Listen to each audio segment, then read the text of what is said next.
नमस्कार दोस्तों, जेसी studio Nainital channel में आपका दिल से स्वागत है। दोस्तों, आज जो कहानी मैं आपको सुनाने जा रहा हूँ वो ऐसी है कि सुनकर यकीन करना मुश्किल होगा। यह कहानी है एक ऐसे घर की जहाँ परंपराएं भी अजीब थी और एक औरत के साथ उसके ही देवरों ने ऐसा घिनौना सलूक किया कि इंसानियत भी शर्म से पानी पानी हो जाए। और मैं मुंबई महाराष्ट्र का रहने वाला एक काम इंसान हूँ। मेरी रोजी रोटी का जरिया मेरा ऑटो रिक्शा है, जो यहाँ के मशहूर काली पीली स्टाइल का है। हर रोज की तरह उस सुबह भी मैं सवारियों का इंतजार कर रहा था कि एक मियाँ बीवी मेरे पास आए और रेलवे स्टेशन तक छोड़ने को कहा। सवारी अच्छी थी, किराया भी ठीक ठाक से कुछ ज्यादा देने का वादा किया तो मैंने फौरन हामी भर ली। उन्हें स्टेशन पर उतार कर मैं वापस मुड़ रहा था कि सामने से एक लड़की आती दिखी। दिल में ख्याल आया कि शायद उसे कहीं जाना हो तो मैंने ऑटो रोक दिया। उम्र कोई 25 से 26 साल रही होगी। बदन पर साड़ी थी और चाल में एक अजीब सी लड़खड़ा। चुपचाप आकर ऑटो में बैठ गई और चलने का इशारा किया। मैंने सोचा शायद वह मेन रोड तक जाएगी तो मैंने ऑटो आगे बढ़ा दिया। रास्ते भर में शीशे में उसे देखता रहा। उसके माथे पर बंदियां थी, जिससे पता चला कि वह हिंदू धर्म से ताल्लुक रखती है। कुछ ही देर में हम स्टेशन वाले रास्ते से हट चुके थे। मैंने मुड़कर पूछा, आपको जाना कहाँ है? लेकिन जवाब खामोशी थी। वह एक गठरी को अपनी छाती से लगाए बैठी थी, जो शायद उसका इकलौता सामान था। मैंने फिर से सवाल दोहराया तो वह बोली, आगे ले चलिए। लगा जैसे वह शहर में नहीं हो, शायद रास्ता पहचान ले। मैं क्यों ही ऑटो चलाता रहा, यहाँ तक कि मेन रोड भी पीछे छूट गया। फिर मैंने तीसरी बार पूछा, कुछ तो बताइए, कहाँ उतरना है? इस बार उसकी आवाज आई, जहाँ कोई मुस्लिम बस्ती हो वहाँ मुझे उतार दीजिए। मैंने कहा, यहाँ तो हर तरफ लोग मिले जुले रहते हैं, कोई पता या नाम तो बताइए। उसने नजरें झुका ली। मुझे कहीं नहीं जाना, जहाँ आपका दिल करे वहीं छोड़ दीजिए। उसके लहजे ने मुझे चौंका दिया। मैंने हल्की नाराजगी से कहा, अगर मंजिल मालूम नहीं तो सफर क्यों किया? बस इतना सुनना था कि वह फूफूट कर रोने लगी। उसके आंसू मेरे दिल को पिघलाने लगे। मैंने पलट कर देखा तो वह किसी ताजा फूल की तरह, आंखों में गहराई और दर्द जैसे एक सदी का सन्नाटा समा गया हो। मैंने नरमी से कहा, आप जहां कहेंगी मैं बिना किराए के पहुंचा दूंगा। वो कांपती आवाज में बोली, मेरा इस दुनिया में कोई नहीं, ना कोई ठिकाना, ना कोई सहारा। मुझे अपने साथ ले चलिए, चाहे तो नौकरानी बना लीजिए, बस 2 वक्त की रोटी दे दीजिए। मैं कभी शिकवा नहीं करूंगी। उसके लफ्ज ऐसे थे जैसे मैं कोई बादशाह हूँ और वह एक ताजदार कनीज। अब एक बात और बताता हूँ, मैं एक पैर से लंगड़ाता हूँ, लकड़ी का पैर लगवाकर ऑटो चलाता हूँ। यही वजह थी कि गांव में कोई मुझे रिश्ता नहीं देता था। कौन अपनी बेटी एक लंगड़े मामूली ऑटो वाले को देगा? लेकिन उस वक्त मैंने सोचा शायद यह मेरी तकदीर है। मैंने उससे कहा, अगर तुम्हें कोई एतराज नहीं तो मैं तुमसे निराश करने को तैयार हूँ।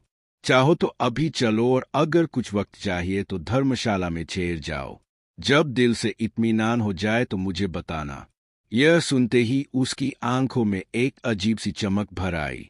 बड़ी मासूमियत से बोली, आप बहुत अच्छे इंसान हैं साहब। मुझे और क्या चाहिए? आप मुझसे निकाह कर लीजिए, मैं अभी तैयार हूँ। उसकी सादगी और भोलेपन पर मेरी बेकरार मुस्कुराहट छूट गई। दिल में ख्याल आया, अगर यह लड़की कुछ लम्हों में मेरी जिंदगी में इतनी रोशनी भर सकती है तो फिर उम्र भर साथ रहे तो क्या आलम होगा। यही सोचकर मैंने अपने वकील दोस्त विकास भाई को फोन किया और सारी हालत बताई। उन्होंने थोड़ी देर खामोशी के बाद नरमी से कहा, अर्जुन भाई, मामला नाजुक है, सोच समझ कर फैसला लीजिए। लेकिन फिर बोले, आपकी बातों से इत्तेफाक रखता हूँ। दिल गवाही देता है कि यह लड़की साफ दिल और मासूम है। मशवरा तो उनका काम था, वो दे दिया। फिर बोले, इसे लेकर वकील के दफ्तर आ जाइए। अब तक मैंने उसका नाम भी नहीं पूछा था। फोन खत्म करते ही मैंने उसे नजरों से देखा और नरमी से पूछा, आपका नाम? वह हल्के से मुस्कुराते हुए बोली, राधा। उसका नाम बिल्कुल उसके जैसा सादा लेकिन सुकून देने वाला था। मैंने ऑटो मोड़ा और 10 मिनट में वकील के दफ्तर पहुंच गया। विकास भाई के चेंबर में दाखिल हुआ तो सबसे पहले उन्होंने मिठाई की फरमाइश की, जिसे मैंने हंसते हुए निकाह की दावत से पहले की मिठास कहकर टाल दिया। फिर उन्हें दोबारा बताया कि मैं इस लड़की से निकाह करना चाहता हूँ। उन्होंने हमें दफ्तर में बुलाया, चाय पानी का इंतजाम किया, 2-3 दोस्तों को बुलाया और निकाह रजिस्टर करने के लिए काजी का इंतजाम भी करवा दिया। विकास भाई के दफ्तर में 4 लोग बैठे थे। मेरा दिल चाहा काश राधा के पास कोई दुपट्टा या चादर होती जिसे वह सिर पर डाल लेती, लेकिन उसने साड़ी पहन रखी थी और उसकी लंबी चोटियां कमर पर लहरा रही थी। मैंने दिल को मनाया और सब्र किया। निकाह के वक्त पता चला कि राधा ने कुछ दिन पहले इस्लाम कबूल किया था। उसे अब तक ना नमाज का इल्म था ना रोजों का, लेकिन मुझे कोई हैरत नहीं हुई।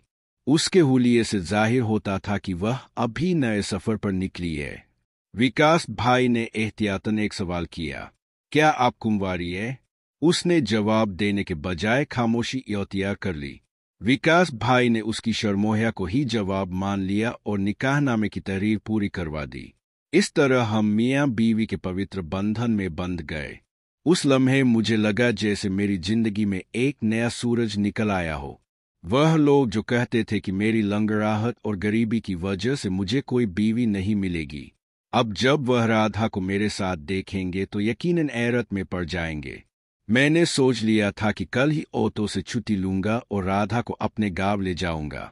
मैं उसे अपने रिश्तेदारों से मिलवाऊंगा और दुनिया को दिखाऊंगा कि अल्लाह ने मेरे मुकद्दर में भी एक हसीन और वफादार बीवी लिखी थी जो शक्ल सूरत में लाजवाब और दिल जिगर से पाकीज़ा है। निकाह के बाद जो एहसासात होते हैं वह बयान से बाहर है। मुझे यकीनन राधा से मोहब्बत होने लगी थी। मैंने बाजार से एक शाल खरीदी, उसे ऑटो में बिठाया और अपने घर ले आया। घर पहुंचकर मैंने अपने हाथों से चाय बनाकर उसे पेश की। वह चाय पीते ही ताजगी से खिल उठी। मैं खुद भी थका हुआ था, लेकिन खुशी की शिद्दत ने हर थकान को भुला दिया। मैंने उसे कहा, तुम यही ठहरो, मैं तुम्हारे लिए नए कपड़े ले आता हूँ। पता नहीं क्यों वो मुझे उन पुराने कपड़ों में ठीक नहीं लग रही थी। मैं बाजार गया और अपनी जमा पूंजी का करीब आधा हिस्सा राधा पर खर्च कर दिया। नए कपड़े, खाने पीने का सामान और कुछ जरूरी चीजें लेकर वापस आया। घर पहुंचा तो देखा वह चुपचाप बैठी थी, मेरी राह देखती हुई। मैंने मुस्कुराते हुए कपड़े दिए और कहा, हाथ मुंह धो लो, तब तक मैं खाना लगाता हूँ। उसने सिर हिलाकर हामी भरी और नहाने चली गई। जब बाहर निकली तो उसका हुस्न और निखर आया। मैं बस उसे देखता ही रह गया। वो पहले से कहीं ज्यादा हसीन लगने लगी थी। उसकी शहद सी रंगत, गुलाबी हाथ और रेशमी जुल्फे जैसे किसी ख्वाब की तस्वीर हो। जब मैंने उसे भरपूर नजरों से देखा तो वह शर्म से झुक गई। मुझे लगा जैसे किसी फकीर को जन्नत की हूर मिल गई हो। मैंने उसे अपने हाथों से खाना खिलाया, अपनी मोहब्बत की गरमजी उसके सामने पेश की। अब उसके चेहरे पर घबराहट की जगह तसल्ली और चमक थी। मुझे खुद यकीन नहीं हो रहा था कि महज 2 घंटों में मेरी तन्हा जिंदगी इतनी बदल जाएगी।